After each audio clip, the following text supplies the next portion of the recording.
वह शंकर जी को ही भस्म करने के लिए तत्पर हो गया। उन्हीं की शक्ति से उन्हें ही भस्म करने चला और अंततः क्या हुआ, भगवान विष्णु ने छल से उसे ही भस्म करवा दिया। तो जो माता पिता या जो संत गुरुजन या समाज के जो लोग हमें प्रेरणा देते हैं, कल्याण मार्ग पर चलने के लिए प्रेरित करते हैं, अगर हम उनके साथ छलावा करेंगे, धोखा देंगे, तो बंधुओं हम शांति का जीवन नहीं जी पाएंगे।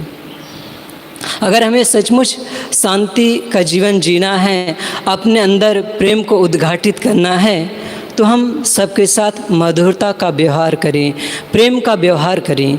यही एक रास्ता है, क्योंकि अगर हमारे अंदर प्रेम उद्घाटित हो गया तो हमारी दृष्टि चारों तरफ प्रेम ही प्रेम खोजेगी, हमें चारों तरफ प्रेम ही नज़र आएगा।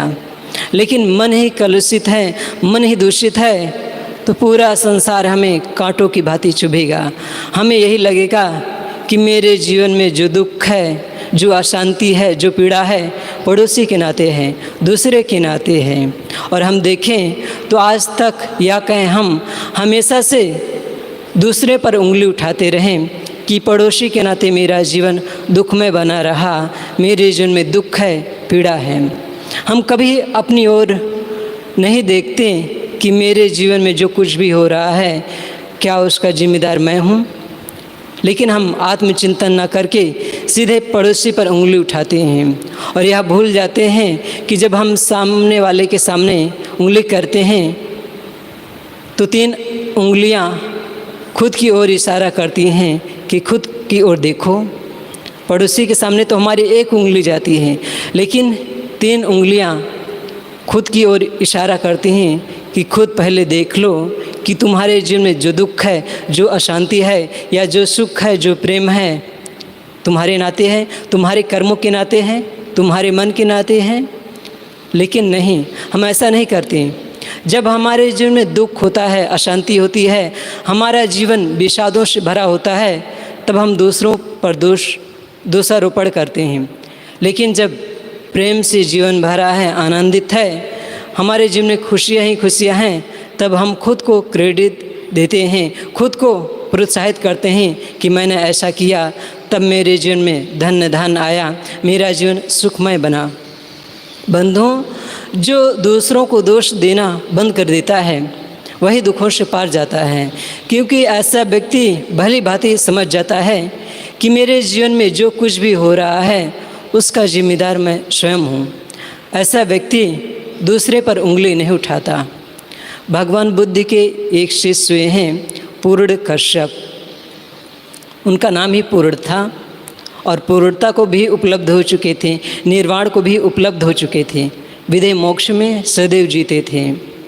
तो एक दिन भगवान बुद्ध ने कहा, पूर्ण, तू अब सचमुच पूर्ण हो चुका है, मोक्ष को उपलब्ध हो चुका है, अब तुझे मेरे साथ घूमने की ज़रूरत नहीं है। मैंने तुझे जो ज्ञान के हीरे जवाहरात दिए हैं, अब तू अलग जा और लोगों में उसे लुटा, लोगों को सतमार्ग पर प्रेरित कर, चलने के लिए प्रेरित कर। तो पूर्ण ने कहा, भगवान आप इशारा कर दें कि किधर जाऊं। तो बुद्ध ने कहा, तू खुद ही सक्षम है, तू खुद ही सामर्थ्यवान है, तो खुद ही अपना मार्ग चुन ले कि किधर जाना है। तो पूर्ण ने कहा, जाऊंगा, बिहार में एक सूखा नाम का इलाका है, वहीं जाऊंगा। इतनी बात सुनते ही भगवान बुद्ध ने कहा, तू खतरा मोल ले रहा है, क्योंकि जहाँ जाने की तू बात कर रहा है, चर्चा कर रहा है, वहाँ के लोग बड़े राष्ट्रीय प्रवृत्ति के हैं। एक बात ध्यान रखें कि उस ज़माने में कोई ऐसा इलाका, कोई ऐसा एरिया रहा हो जहाँ की भगवान बुद्ध चर्चा करते हैं, पूर्ण चर्चा करते हैं।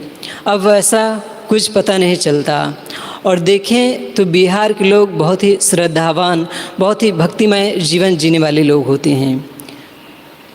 और भगवान बुद्ध का जीवन काल यूपी और बिहार में ही बीता है। तो उस ज़माने में कोई ऐसी जगह रही हो छोटी सी, जहाँ के लोग साधु संतों को सताने में आनंद मानते रहे हों, रस लेते रहे हों। तो भगवान बुद्ध ने कहा, तू तू खतरा मोल ले रहा है। वहाँ के लोग बड़े राष्ट्रीय प्रवृत्ति के हैं, पूरे जंगली हैं। वे साधु संतों को सताने में आनंद मानते हैं, खुशियाँ मनाते हैं।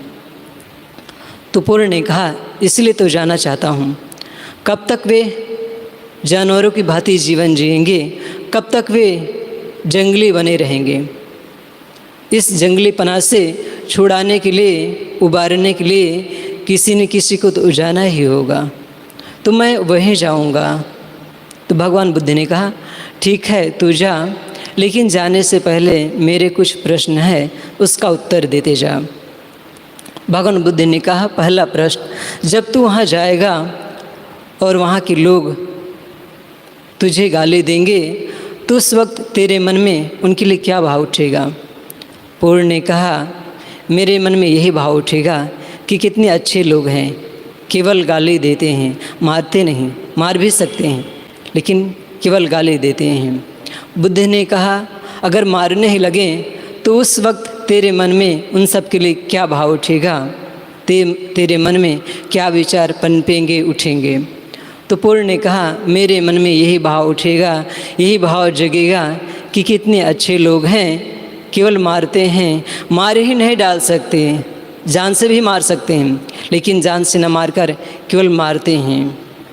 भगवान बुद्ध ने कहा, अंतिम प्रश्न, कौन जाने वे तुझे जान से ही मार दें तो मरते वक्त, इस दुनिया से विदा होते वक्त तेरे मन में उन सब के लिए क्या भाव उठेगा। तो पूर्ण ने कहा, मेरे मन में यही भाव उठेगा कि कितने अच्छे लोग हैं, जिस जीवन में मैं भटक सकता था उस जीवन से उन्होंने जल्दी मुझे मुक्ति दिला दी।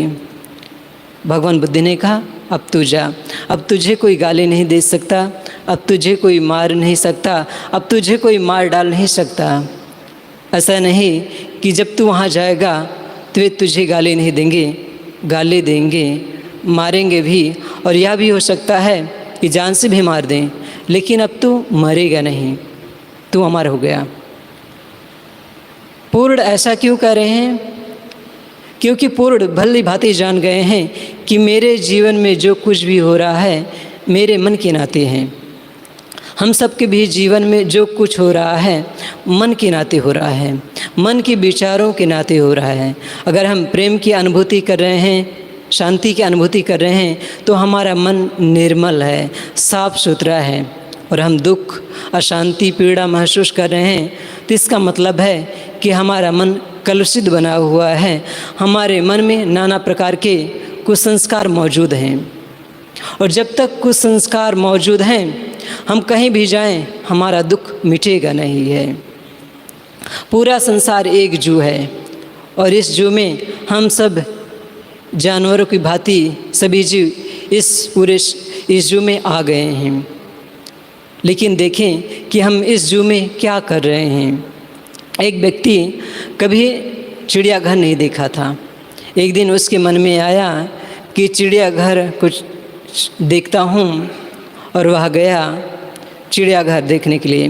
गेट पर पहुँचा तो अधिकारियों ने कहा, तुम जू के अंदर तभी प्रवेश कर सकते हो जब हमारे इस बनाए हुए विशेष सूट कर पहनोगे, क्योंकि इस सूट की यही विशेषता है, खासियत है कि जब तुम इसे पहन लोगे और अंदर प्रवेश करोगे तो इसमें जो नाना प्रकार की बटनें लगी हैं, जो भी जाने अनजाने में तुमसे बटनें दबेगी उससे एक आवाज़ निकलेगी, और उस आवाज़ का जो प्रेमी पशु होगा, जानवर होगा, वह तुम्हारी ओर खींचता चला आएगा, तुम्हारे नज़दीक आएगा, तुम्हें साफ साफ दिखाई देगा।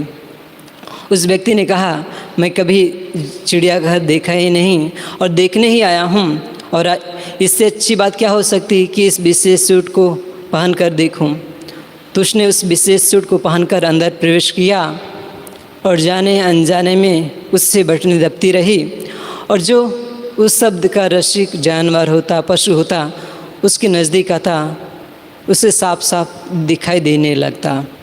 जो उस सूट को ना पहन कर जाता, उस जू में कुछ भी ऐसे व्यक्ति को नजर न आता, लेकिन जो उस सूट को पहन कर जाता तो उसे साफ साफ जानवर देखते, और जो उसका रसिक जानवर होता उसके नज़दीक आता। तो वह व्यक्ति पूरा जू देखा, चिड़ियाघर देखा, और आनंदित होकर वापस आया। यह संसार एक जू की ही भांति है। सभी जीव इसमें एक देखने वाले आ गए हैं। सभी जीव नाना प्रकार की जो बटने हैं हमारा मन है। मन में नाना प्रकार के विचार उठते हैं। अब हम देखें कि जाने अनजाने में हम कौन सा विचार पैदा कर रहे हैं। अगर रागात्मक विचार पैदा कर रहे हैं, द्वेषात्मक विचार पैदा कर रहे हैं, तो फिर हमारा देखना सुनना या कहें हमारा जीवन दुखों से भर जाएगा। लेकिन अगर हमारे विचार सात्विक हैं, निर्मल हैं, पवित्र हैं, तो हमारा चिंतन बढ़िया होगा, हमारे संस्कार उज्जवल होंगे, पवित्र होंगे। और उज्जवल संस्कार, पवित्र विचार हमें शांति की ओर प्रेरित करेंगे। तो मैंने अपनी बात शुरू की थी कि हम सब के अंदर पदार्थों के प्रति आसक्ति अधिक है, इसलिए जीवन अशांतमय बना हुआ है। धन दौलत ये जीवन निर्वाह के एक साधन है। संसार के लोग इसे ही सब कुछ मान लिए हैं। धन दौलत के लिए भाई भाई का गला रेता जा रहा है। जिन माता पिता ने बच्चों को जन्म दिया, धन के लिए वही बच्चे उन्हें घर से बेघर कर रहे हैं, क्योंकि आसक्ति अधिक है। धन का उनके लिए धन ही महत्वपूर्ण है। माता पिता भाई का प्रेम कुछ भी नहीं है। सिकंदर जब यूनान से चला और श्वेतद्वीप, आज की भाषा में कहें, जब ईरान पहुंचा और वहाँ मार काट की, वहाँ विजय प्राप्त की, तो कुछ दिन वहाँ ठहरा। तो वहाँ के जो ईरान के बूढ़े बुजुर्ग लोग थे, उन्होंने एक सभा इकट्ठी की, बुलाई और भोज भंडारा रखा। उसमें महान सिकंदर को भी आमंत्रित किया। पूज्यवर गुरुदेव जी कहा करते थे, महान सिकंदर क्या था? शैतान सिकंदर था। महान तो वो होता है जो प्रेम से सबके दिलों को जीते, जो करुणा से, दया से, प्रेम के बल पर दूसरों पर राज करता है, वही महान हो सकता है। लेकिन जो मार काट करके दूसरों को जीतता है, वह महान कैसे हो सकता है? और सिकंदर जीवन भर मार काट करता रहा, लेकिन लोग उसे महान सिकंदर कहते हैं। महान सिकंदर नहीं, गुरुदेव जी की भाषा में वह महान शैतान था।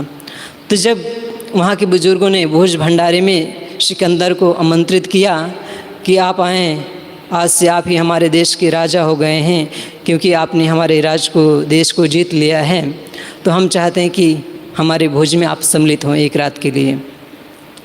भोजन निमंत्रण पाकर सिकंदर अपने सैनिकों के साथ पहुंचा। सिकंदर के सामने भोजन से ढकी हुई थाल पहुंची।